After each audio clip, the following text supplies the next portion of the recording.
Jadi Anda teman-teman muda nggak usah takut. Saya udah jago, apalagi yang lain-lain. Kemarin itu ada yang baru dilantik, udah mulai itu mengecilkan aspirasi rakyat, bilang dari itu cuma sebagian dari rakyat lain. Dia kemana aja bisa ngomong itu cuma sebagian dari rakyat gitu. Kalau mau nguji karakter sejati seseorang, kasih dia kekuasaan, langsung ketahuan karakternya, langsung ketahuan itu. Ada berita gitu tentang reshuffle kabinet gitu dari Pak Presiden Prabowo. Wah, aku bener-bener seneng banget ya, karena ini sesuai dengan tema kita untuk adanya reformasi, transformasi, dan juga empati gitu. Nah, reformasinya udah berjalan nih, udah mulai diganti sama mungkin yang lebih capable. Walaupun Pak kemarin itu ada yang baru dilantik, udah mulai itu mengecilkan aspirasi rakyat, bilang dari itu cuma sebagian dari rakyat lain. Dia kemana aja bisa ngomong itu cuma sebagian dari rakyat gitu. Walaupun orangnya sudah minta maaf, tapi semoga pelajaran ke depannya ya, komunikasi yang kalian sampaikan itu bisa menyulut amarah masyarakat atau bisa membangkitkan semangat dari masyarakat. Jadi berkomunikasilah yang baik, berkomunikasilah yang berpihak kepada masyarakat. Jangan sampai, ambil dong pelajaran, baru seminggu yang lalu 5 orang dipecat kok. Ambil pelajaran dari situ bahwa kita akan selalu berpihak kepada masyarakat, kita akan mengayomi masyarakat dengan empati. Kalau memang ini adalah masalah komunikasi, belajarlah Pak, kita juga semua belajar terus kok untuk bisa jadi generasi yang lebih baik. Jangan sampai Bapak ini sebagai karyawan dan juga sebagai pimpinan gitu untuk kementeriannya malah mencontohkan hal-hal yang sangat tidak baik gitu ya, malah merusak lagi kepercayaan yang udah susah-susah nih, kebersatuannya kita bangun bersama-sama gitu. Dan banyak juga gosip gitu, oh aku akan masuk jadi staf sus presiden, atau aku akan jadi menteri gitu, atau aku akan jadi apa gitu di kabinet yang baru. Enggak ya teman-teman, aku belum ada rencana untuk mau pulang ke Indonesia, dan aku belum punya hati untuk ikut makan dari duit rakyat. Jadi lebih baik ya aku secara independen membangun aja diri sendiri dan terus berkontribusi kepada teman-teman semua gitu. Nah, semangatnya lagi reformasi nih, bagus, berarti momentumnya dapat. Sekarang Pak, kita lanjutkan reformasi DPR habis-habisan. Transparansi anggaran muncul lagi, kemarin kan udah dibikin gajinya 65 juta, muncul tuh kalkulasi-kalkulasi, malah ini ternyata naik gajinya. Kenapa bisa kayak gitu? Karena nggak ada transparansi, nggak ada data yang jelas yang menjelaskan sebenarnya mereka itu gajinya berapa sebelumnya, sekarang berapa, turunnya berapa persen. Masa begitu aja masih terus harus diajarin sama bos-bosnya sih? Tolonglah karyawan-karyawan gini, ayo Pak, kita reformasi lah semuanya ini. Terus juga transparansi, kita nggak cuma mau ngelihat gaji aja, karena anggaran yang luar biasa besar teman-teman, triliunan, 9,6 apa 9,5 triliun itu anggaran DPR. Kita mau tahu setiap sennya itu dibuat untuk apa. Karena kita udah nggak mau lagi adanya anggaran-anggaran buat bikin snack, untuk kayak rapat-rapat di luar, dana-dana reses dan segala macamnya. Berhenti memperlakukan diri kalian kayak kalian itu spesial banget sebelum kalian bisa menjelaskan investasi ini investasi bodong apa investasi bagus. Dengan cara apa? Dengan punya target, KPI, dengan cara transparansi. Kalau bisa saat kalian sidang, live kan itu semua. Kenapa? Karena kita mau lihat siapa yang sebenarnya berkhianat sama kita dan siapa yang sebenarnya bekerja sesuai dengan apa yang memang kita tuntut. Dan ini semua ada undang-undangnya teman-teman. Undang-undang tahun 2008 pasal 9 dan pasal 11 tentang keterbukaan informasi publik.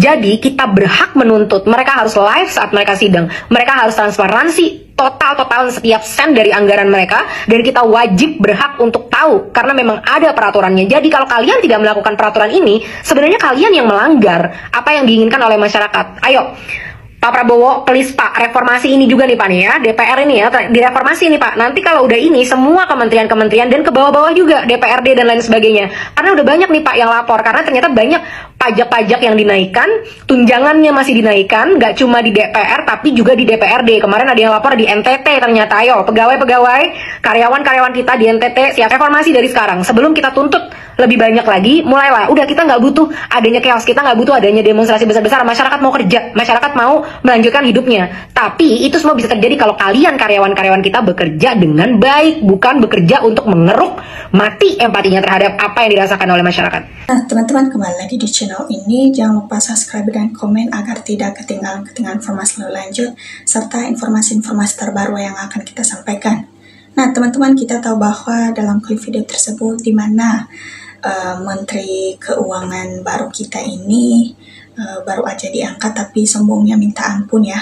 Nah di situ dia disentil oleh Mbak Salsa Erwina ini, sehingga banyak yang dilontarkan kepada dia, dan banyak juga netizen-netizen yang menghujatnya karena kenapa dia baru saja diangkat udah sesombong itu ya. dia meremehkan masyarakat, dia bilang sebagian masyarakat saja, padahal dia juga sebenarnya dari masyarakat, hanya saja jabatannya lebih tinggi, jadi makanya itu bisa membedakan kita. Nah teman-teman, di sini kita akan membacakan beberapa komentar mengenai tentang Menteri Keuangan ini atau Purbaya ini. Menurut mereka, di situ menurut Agus ya mantap. Pak Salsa, terima kasih telah memperjuangkan rakyat kecil. Betul sekali Salsa, ulasannya untuk bela rakyat negeri ini sangat perlu sosok seorang pemberani seperti Salsa. Maju terus, semangat. Keren, bersuara terus. Mas Salsa ini nama orang paling cerdas. Saya salut dengan kecerdasannya. Semoga sehat selalu Mbak Salsa. Amin. Tumbal Salsa, ping setuju. 1000 jempung buat Salsa, maju terus Salsa. Banyak yang mendukungmu. Betul Mbak Salsa, saja saja kami bersama Salsa. Wah, hebat benar kau Mbak, aku solusi sekali.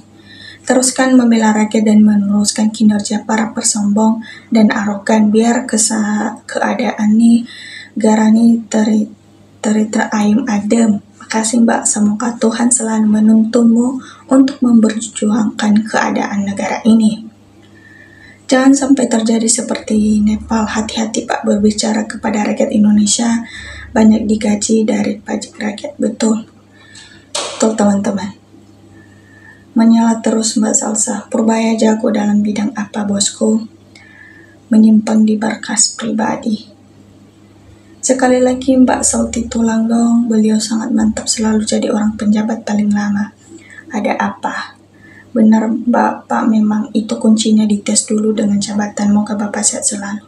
Iya, kalau misalnya kan biasanya orang kalau baru naik jabatan itu ya jangan terlalu sombong dulu. Perlihatkan dulu kinerjamu, perlihatkan dulu hasil pekerjaanmu. Kalau memang bagus ya boleh gitu. Ini kebanyakan kita warga negara Indonesia ini ketika naik jabatan sedikit saja sombongnya melebihi gitu. Baru aja diangkat sudah melebihi sombongnya itu. Padahal belum juga menjalankan tugasnya gitu. Makanya dia banyak dihujat oleh warga loh. Selanjutnya, Salsa mewakili rakyat, temannya rakyat mengawasi. Keren. Menkau, kita bukan sombong tapi itu penyakit, gak tahu namanya penyakit apa. Menteri-menteri baru harus diuji kelayakan akhlak dan moralnya, jujur, pintar, dan jenius kepada masyarakat biar tidak ada keraguan buat rakyat dan kangen bikin gaduh di masyarakat Indonesia. Harus damai, betul. Kita maunya kan orang-orang jujur, kita maunya kan orang-orang yang mau menyampaikan aspirasi kita dan memberikan damai sejahtera di negara kita. Otomatis kalau ada orang-orang tersebut, maka negara kita akan damai-damai dan pasti akan maju. Tapi kalau ada orang-orang seperti ini, ya tentu kita sebagai masyarakat Indonesia tidak suka dengan orang-orang seperti itu. Makanya banyak yang menghujat Bapak ini, padahal baru saja diangkat. Bagus kritikan dari Salsa, betul, tajam. Bersatu dulu untuk kemajuan NKRI, jangan kita saling mengecilkan. Sekarang kita konsul ke DPR atau MPR dan pemerintah agar ada perbaikan untuk negara ini. Wahai rakyat Republik Indonesia yang waras dan cerdas, kalau RUU perampasan aset DPR nggak buru-buru disahkan, kita geruduk lagi gedung DPR yang lebih keras. Karena kenapa mereka takut mengesahkan? Karena hartanya banyak, hasil korupsi. Maju terus nih Salsa, kita butuh orang pintar, pemberani, bagus dan benar sekali. Orang-orang sombong cepat atau lambat akan jatuh dengan sendirinya. Dari posisi atau jabatannya setuju kalau Salsa ditunjuk Menteri Keuangan gantikan Purbaya. Ya mantap lah itu. Setelah saya nyimak apa yang dikatakan Salsa, cuman mungkin harapan yang masyarakat itu jadi kenyataan. Karena orang Indonesia biasanya kalau sudah punya pendukung, karakternya aja mudah berubah. Apalagi kalau sudah diiming-imingi uang. Betul teman-teman. Kadang-kadang kalau sudah banyak uang itu, lupakan segalanya. Lupa bahwa dia dulu sama seperti kita. Sehingga ketika ada uang, dia lupa akan kewajibannya, dia lupa akan haknya, tanggung jawabnya, apapun yang sudah ia lakukan karena hanya gara-gara uang ini. Makanya orang berubah, makanya orang itu kelihatan sifat aslinya ketika dia dinaikin jabatan atau dia banyak uang. Nah, di situ kita menilai apakah orang itu sombong atau tidak. Di situ. Kemudian mantap juga Mbak kasih tahu tata cara berargumen serta menyampaikan kata-kata. Nah, Salsa anak bangsa yang cerdas.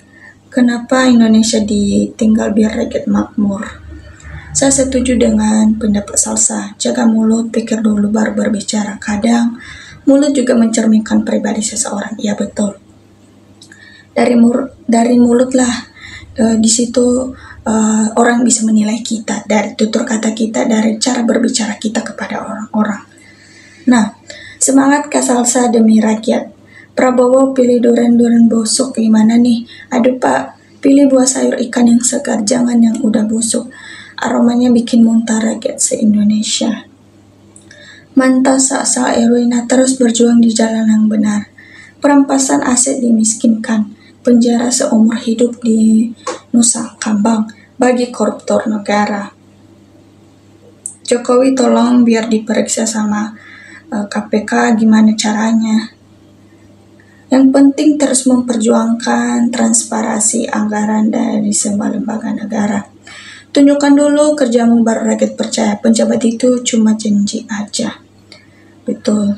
Kalau begitu, setiap penjabat sebelum dilantik jadi penjabat harus di training dulu 6 bulan untuk belajar akhlak moral dan adab sopan santun. Jangan belajar S1, S2, S3, dan S-Krip saja. Karena banyak penjabat yang tidak punya adab. Baru-baru ini Deddy Sitorus dari PDIP, orang ini sepertinya ingin dibuat seperti rekan-rekannya di DPR, seperti Eko, Patrio, dan lain-lain. Deddy S ini bicara terlalu songong. Ya mungkin teman-teman, karena tadi itu kan, kalau jabatan mereka sudah ini ya otomatis mereka akan lupa segalanya. Sungguh mantap Ibu Salsa, telusuri aja terus biar terkumpas nanti timbul hasilnya. Betul. Menurut saya berdasarkan analisa dan tak tercutnya Menkeu kita yang baru tidak akan ada menghasilkan tren positif, yang ada bermasalah. Yuk buktikan alasan pertama minim pengalaman untuk mengelola uang negara, kedua kurang cerdas, ketiga gambling mengangkat, empat banyak faktor yang nilai tidak bagus, dan apapun juga jadi sangat pesimis. Ekonomi kita akan bertumbuh lebih baik, yang ada Starbucks biasa aja di situ.